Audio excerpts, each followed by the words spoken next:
আচ্ছা, মই এটা বস্তু বুজি পোৱা নাই।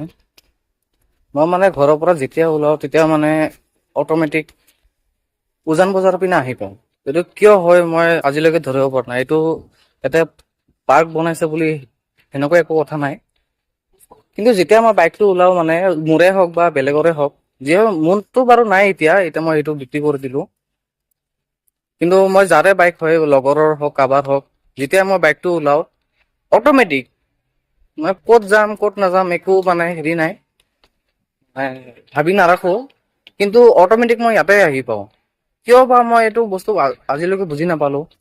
মই যেতিয়া অকলে আহো তেতিয়াহে হয় দেই, কিন্তু লগৰ বিলাকৰ লগত যদি আহো তেতিয়াহ'লে জেগাটো চেঞ্জ হয় অলপ। কিন্তু মই আহিলে কিয় হয় এইটো মই বুজি পোৱা নাই আজিলৈকে। আজি বুলি নহয়, এইটো ৰেগুলাৰ হয়, মানে মই যেতিয়া ফ্ৰী টাইম থাকো তেতিয়া এনেকা হয়। আপোনালোকৰ এনেকুৱা প্লেচ আছে নেকি যিটো মানে আপুনি ঘৰৰ পৰা ওলালে মানে সেইটো প্লেচতে গুচি যায়, বেলেগ জেগা আপোনাৰ মানে মাইণ্ডত নাহেই? জনাবচোন অলপ।